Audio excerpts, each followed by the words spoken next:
ओम नमः सिद्धेभ्यः। नमो हरिहन्ताणं, नमो सिद्धाणं, नमो आयर्याणं, नमो वज्रायाणं, नमो लोहि सौवसाहूणम्। मंगलम भगवान वीरो, मंगलम गौतमोगम, मंगलम गुंज गुंजार्यो, जैन धर्मोस्तु मंगलम। सर्वमंगल्य मंगल्यम सर्वकल्याणकारकम, प्रधानम सर्वधर्माणां जैनं जयतु शासनम्, जैनं जयतु शासनम्। येनात्मबोधयतात्मेव परत्वेनैव चापरम्, अक्षयानन्तबोधाय तस्मै सिद्धात्मने नमः। चेतिले चेतन, चेत्या विना केम चालसे।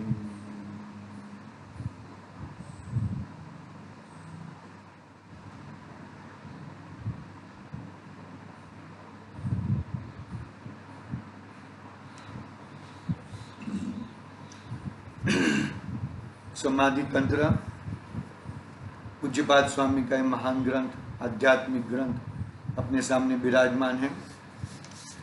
हम समाधि तंत्र पे बात गाथा क्रमांक 24 पे आज से प्रारंभ करेंगे। 23 में 22-23 में यह बता दिया कि जो बाहर का जो चीज है ठूंठ, यानी कि शरीर आदि, वो तू नहीं है।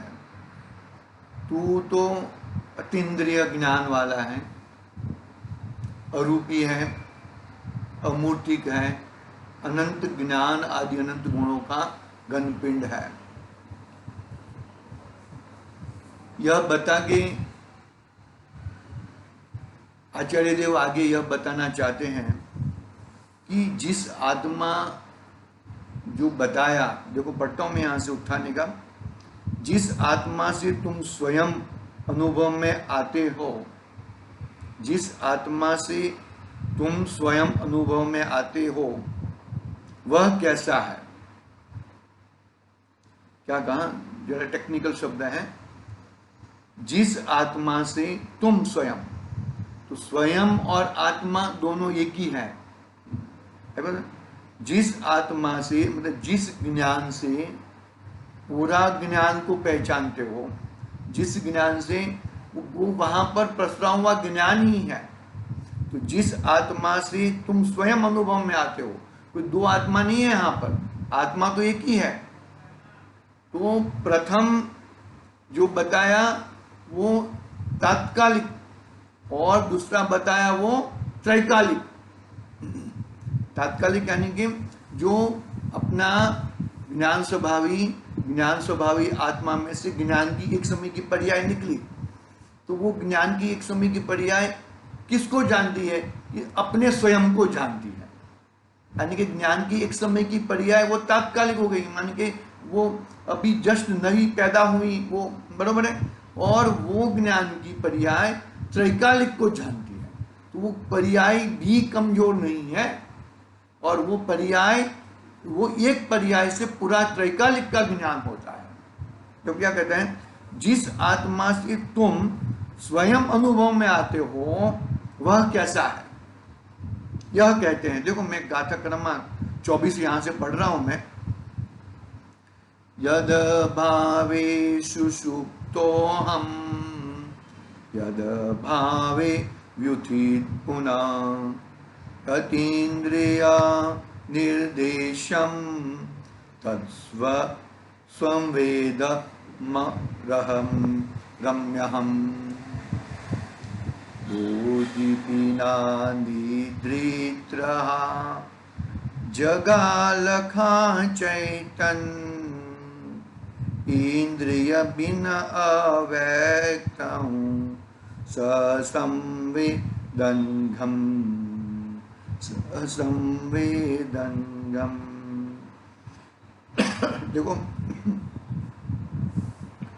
क्या कहते हैं यहाँ पे, जिस शुद्धात्मा स्वरूप से प्राप्त न हो, ऐसे क्या कहा, जिस शुद्धात्म स्वरूप के प्राप्त न होने से मैं अब तक गाढ़ निद्रा में पड़ा रहा, मुझे पदार्थों का यथार्थ परिज्ञान न हो सका, और जिस शुद्धात्म स्वरूप की उपलब्धि होने पर मैं जागृत हुआ हूँ, यथावत वस्तु स्वरूप को जानने लगा हूँ, वह शुद्धात्म स्वरूप इंद्रियों के द्वारा ग्राह्य नहीं है, वचनों के भी अगोचर है, कहा नहीं जाता, वचनों के अगोचर है, कहा नहीं जाता, वह तो अपने द्वारा आप ही अनुभव करने योग्य है, उसी रूप मैं हूं।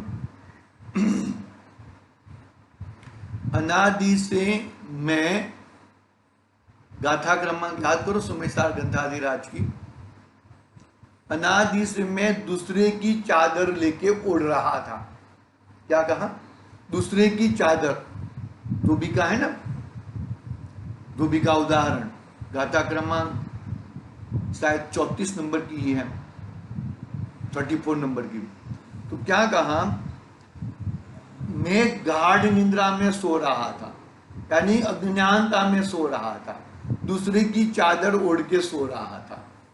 फिर जो चादर, जिसकी चादर है वो चादर वाला आया, चादर खींचा, उसको चादर उसकी उतारी और लक्षण बताए कि देख ये चादर मेरी है, बरोबर है, ये चादर मेरी है, तेरी चादर दूसरी होगी, लेकिन ये चादर मेरी है।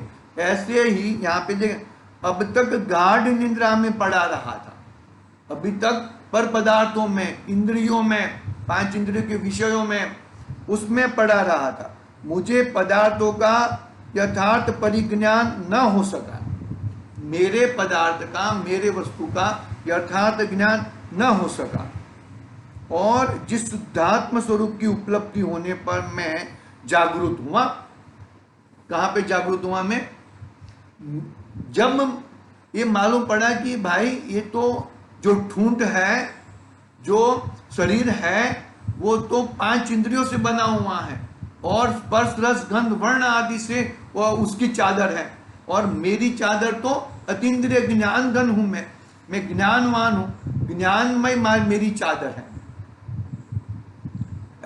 तो क्या हुआ, देखो परिज्ञान न हो सका, और जिस शुद्धात्म स्वरूप की उपलब्धि, जैसे मुझे मालूम पड़ा कि ये शरीर जुदा है, मैं जुदा हूं, ऐसा परिज्ञान हुआ, ऐसा ज्ञान हुआ, ऐसा ज्ञान शुद्धात्म स्वरूप की उपलब्धि होने पर मैं जागृत हुआ।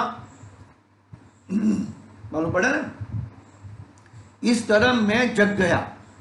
किसमें जग गया कि भाई जिस शुद्धात्म स्वरूप की उपलब्धि, कहाँ उपलब्धि, मेरे अंदर ही थी, बाहर से नहीं आनी थी, मेरे अंदर ही थी, मेरे अंदर ही थी, और मैं जागृत हुआ, यथावत वस्तु स्वरूप को जानने लगा, जैसी थी ऐसी, मतलब शरीर आदि को पर पदार्थ जान रहा, अभी तक नहीं मान रहा था, अभी जाना और माना, और मैं तो एक शुद्धात्म द्रव्य हूँ, हाँ, एक वस्तु अतीन्द्रिय ज्ञान वाला हूँ, मेरे में परद्रव्य का प्रवेश नहीं है और मेरा परद्रव्य के अंदर प्रवेश नहीं है, दोनों के बीच में अत्यंत अभाव है, ऐसा यथावत वस्तु स्वरूप को जानने लगा।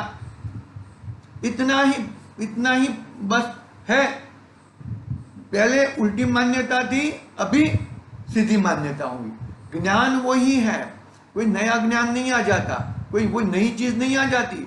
सम्यक दर्शन अंतरात्मा को कोई और कुछ ऐसा कोई मतलब कोई विशेष उपलब्धि हो जाए, अरे वही वहां पर ही है, वही चीज कर रहा है, लेकिन वो चीज को पहले पर पदार्थों को, वो जो चद्दर, जो दूसरे की चद्दर थी, वो उसको अपनी मान रहा था, वो चद्दर को अभी पराई मानता है, वो चद्दर मेरी नहीं है।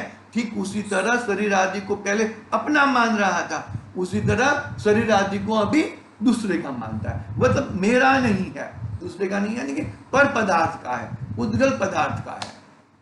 इतना ही फर्क था, फर्क और कुछ ज्यादा नहीं था।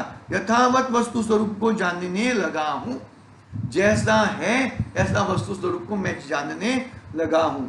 वह शुद्धात्म स्वरूप इंद्रियों के द्वारा ग्राह्य नहीं है, वचनों के भी अगोचर है, कहा नहीं, वचनों से भी कहा नहीं जाता। वो तो अनुभव में आता है, स्वानुभव गम्य है, अपने स्वानुभव में आता है। वह तो अपने द्वारा ही अनुभव करने योग्य है। उसी रूप में हूं, वो रूप में हूं। भैया समझ में आ रही है कि नहीं आ रही बात? पकड़ना बात को अच्छी तरह से, शांति से। पहले ज्ञान वही था, लेकिन वो ज्ञान दूसरी जगह पे गुम रहा था, तो वो मिथ्या दर्शन, मिथ्या ज्ञान और मिथ्या चारित्र रूप पाम रहा था। अभी वो ज्ञान, वो चद्दर खुल गई, वो पोल खुल गया, तो वो चद्दर पोल खुलने से वो ज्ञान मिथ्या ज्ञान हट गया और सम्यक ज्ञान, वही ज्ञान से सम्यक ज्ञान प्रकट हो गया। ज्ञान गुण तो एक ही है, ज्ञान गुण एक ही है, लेकिन वो ज्ञान गुण से तू परद्रव्य का श्रद्धान करता है, परद्रव्य को अपना मानता है, तो मिथ्या श्रद्धान, मिथ्या ज्ञान और मिथ्या चारित्र हो जाता है। और वही ज्ञान से तू अपने पदार्थों को श्रद्धान करता है, अपने को जानता है, स्वयं को जानता है, तो वही ज्ञान सम्यक ज्ञान नाम पाता है। आई बात समझ में आएगी नहीं? एक बात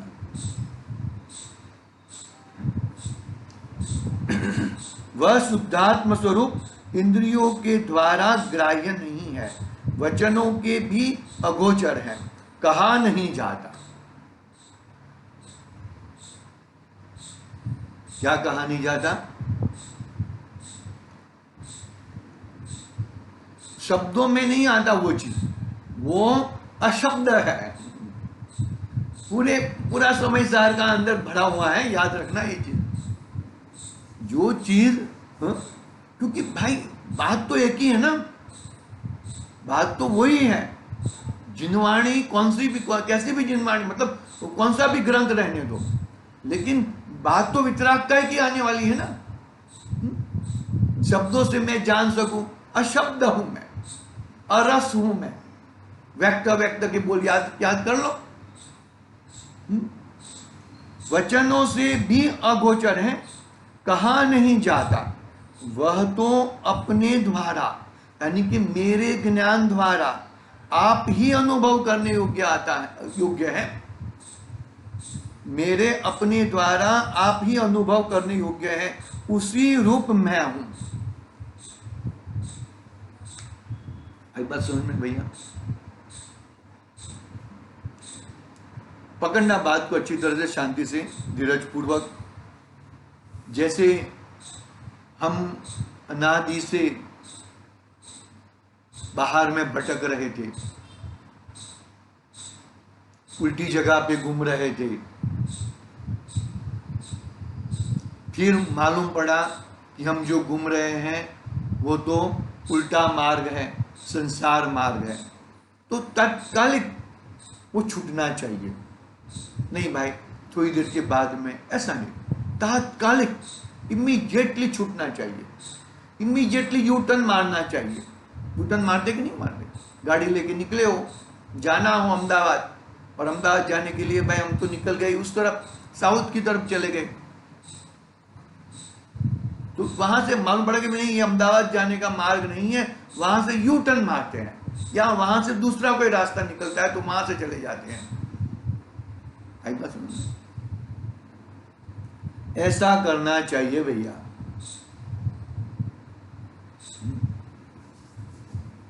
देखो क्या कहते हैं,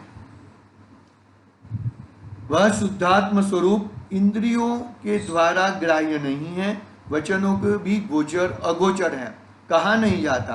वह तो अपने द्वारा आप ही अनुभव करने योग्य है, उसी रूप में हूं, वही रूप में हूं।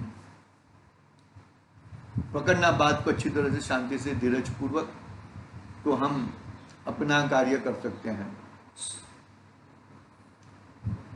हाँ, जो उल्टा रास्ता था, उल्टा रास्ता को चौकड़ी मारा और सही रास्ता अपनाने पर अपनी चीज, अपनी वस्तु का यथार्थ ज्ञान होता है। और यथार्थ ज्ञान में वैसे वहां पे जमे रहे, वहां पे रुके रहे, तो अपना कल्याण होता है। धीरे धीरे धीरे धीरे आगे बढ़ता है। श्रद्धान एक झटके से होता है, बरोबर है। ज्ञान में भी धीरे धीरे धीरे धीरे ज्ञान, सम्यक ज्ञान, बरोबर है। सम्यक ज्ञान के बाद में सम्यक ज्ञान होता है, सम्यक ज्ञान, शुद्ध ज्ञान, शुद्ध ज्ञान के बाद आगे आगे और शुद्ध ज्ञान केवल ज्ञान को बुलाता है।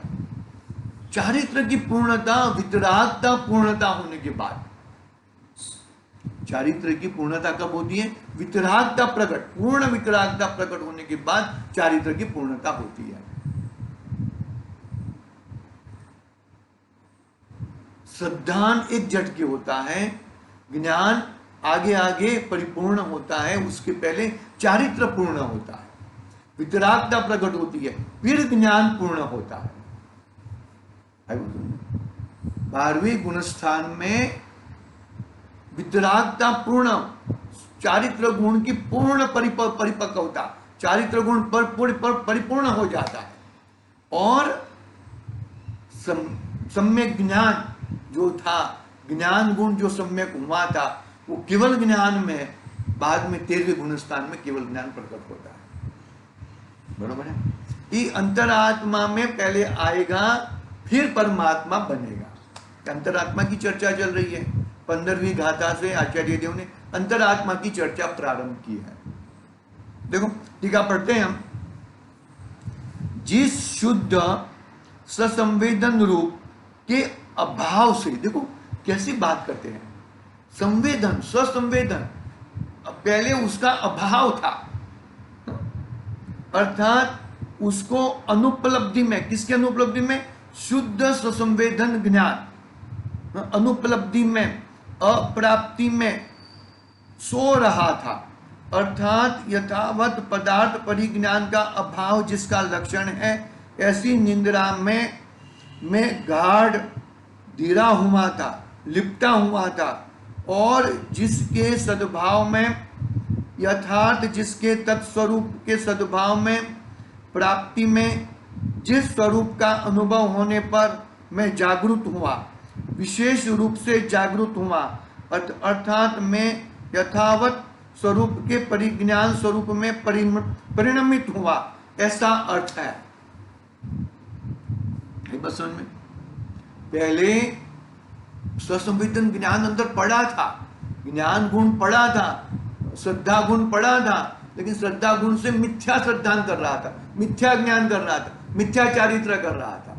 अभी वही गुण, बरोबर है, वही गुण सम्यक होने पर, अपनी चीज, अपनी वस्तु को पहचानने पर, वही ज्ञान सम्यक ज्ञान कहलाता है, वही श्रद्धा सम्यक श्रद्धा कहलाती है, और वही चारित्र सम्यक चारित्र कहलाता है। तो वही चारित्र का मतलब क्या? कि चारित्र गुण तो एक ही है, लेकिन वो उल्टे रूप में था, तो उल्टे पक्ष में था, तो मिथ्या चारित्र नाम पड़ रहा था। मिथ्या चारित्र वो पर्याय है, मिथ्या ज्ञान, मिथ्या श्रद्धा वो पर्याय है, और ज्ञान, दर्शन और चारित्र वो गुण है। तो गुणों का परिणमन, मेरी मान्यता उल्टी थी, मैं उल्टी तरफ घूम रहा था, उल्टे पदार्थों को अपना मान रहा था, तो मिथ्या दर्शन, मिथ्या ज्ञान, मिथ्या चारित्र नाम पा रहा था। और वही ज्ञान, वही दर्शन और वही चारित्र और वही श्रद्धा से मैंने अपने आप को पहचाना, मैंने अपने आप को देखा, तो वही ज्ञान सम्यक ज्ञान, वही दर्शन सम्यक दर्शन, सम्यक श्रद्धा और सम्यक चारित्र का नाम पाता है। कोई अलग अलग मिथ्या दर्शन, मिथ्या ज्ञान, मिथ्या चारित्र के लिए अलग गुण है, ऐसा नहीं है। सम्यक दर्शन, सम्यक ज्ञान, सम्यक चारित्र के लिए अलग गुण है, ऐसा नहीं है। गुण तो एक ही है, द्रव्य वही है, वही द्रव्य में से, वहां से ही तुझे अपना कार्य करना है। कितनी जबरदस्त बात। पहले क्या से कैसे? शुद्ध संवेदन रूप के अभाव से। किसका अभाव था? वो था अंदर, लेकिन उसको देख नहीं रहा था और पर संवेदन कर रहा था, पर का संवेदन कर रहा था। पर चक्षु था, अभी स्वचक्षु लगाया तो क्या हुआ? जागृत हो गया, अरे ये मैं नहीं हूं और ये मैं हूं। अर्थात मैं यथावत स्वरूप के परिज्ञान स्वरूप में परिणमित हुआ, ऐसा अर्थ है। आगे देखो, तत्स्वरूप किस प्रकार का है? तत्स्वरूप किस प्रकार? वह अतीन्द्रिय है, अर्थात इंद्रिय जन्य नहीं है, इंद्रिय ग्राह्य नहीं है और वचन अगोचर है, अर्थात शब्द विकल्पों से अगोचर होने से, शब्दों द्वारा कहने में नहीं आता होने से, यह या वह स्वरूपादि रूप से कहा जा सके ऐसा नहीं है। तो ऐसे प्रकार का स्वरूप कहाँ से सिद्ध होता है? सो कहते हैं कि वह ससंवेदन स्वरूप, अर्थात वह उक्त प्रकार का ससंवेदन से ग्राह्य स्वरूप मैं ही हूं। ससंवेदन से मैं अपने आप को ग्रहण करता हूं। कितनी जबरदस्त बात बता दी गाथा 24 में कि बोधि तेरे अंदर है, तू बुद्ध है, तो भगवान आत्मा बन सकता है। भगवान आत्मा बन सकता है, वो पर्यायगत बात हुई। स्वभावगत में भगवान आत्मा हूं, उसका श्रद्धा परिपूर्णता लेके जाएगा। पहले तो श्रद्धा करना पड़ेगा ना कि मैं ये हूं। पहले मैं अपने आप को शरीर आदि मान रहा था, वो शरीर आदि को चौकड़ी मारा, वो उस टाइप की चद्दर को हटा दिया, ज्ञानियों ने हटा दी मेरी चद्दर, और मैं अपने आप में रमने लग गया। सच्ची यथार्थ वस्तु का मुझे ज्ञान हुआ। क्या कहते हैं, वापिस एक बार पढ़ता हूं। तत्स्वरूप किस प्रकार का? वह अतीन्द्रिय है, अर्थात इंद्रिय जन्य नहीं है। किस प्रकार? अतीन्द्रिय है, मेरा ज्ञान अतीन्द्रिय है, अइंद्रिय है, इंद्रियों से अगोचर है। इंद्रिय ज्ञान नहीं है, बरोबर? क्या कहते हैं? तत्स्वरूप किस प्रकार का है? वह अतीन्द्रिय है, अर्थात इंद्रिय जन्य नहीं है, इंद्रिय ग्राह्य नहीं है, इंद्रियों से ग्रहण नहीं होता, वचन से अगोचर है। जो अपना गाथार्थ ना वही टीका में लिया है, अर्थात शब्द विकल्पों से अगोचर होने से, शब्दों द्वारा कहने में नहीं आता होने से, यह या वह स्वरूपादि रूप से कहा जा सके ऐसा नहीं है। शब्दों से, इंद्रियों से अगोचर है।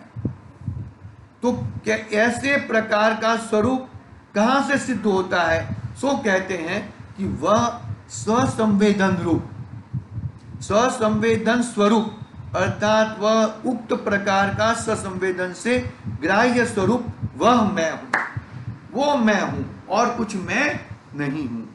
समझना बात को। टीका अपनी पूरी हुई है, भावार्थ हम कल पढ़ेंगे। बहुत ही जबरदस्त बात बता दी। पहले मैं ठूंठ मानकर, शरीर आदि पदार्थों को अपना मानकर, उसमें ही एकत्व, ममत्व, कर्तृत्व, भोगत्व पर के अंदर कर रहा था। अभी मैं शरीर आदि को अपना नहीं मानता हूं और मेरा अतीन्द्रिय ज्ञान स्वरूप भगवान आत्मा को अपना मानता हूं, तो मुझे क्या हुआ भैया? समझ में आई क्या नहीं आई बात? वही ज्ञान से मैं अपने आप को, मेरे ज्ञान गुण से मैं अपने आप को, क्या कहा यहां पे देखो, हाँ यहां पे था ना, अपने द्वारा आप ही अनुभव में कर रहा हूं। मैं मेरे ज्ञान द्वारा मेरे आत्मा का ही अनुभव कर रहा हूं। ऐसा हम अनुभव करें और निरंतर अपनी मंगलमय भावना में रहे, ऐसे मंगलमय बात से आज की बात पूरी करते हैं।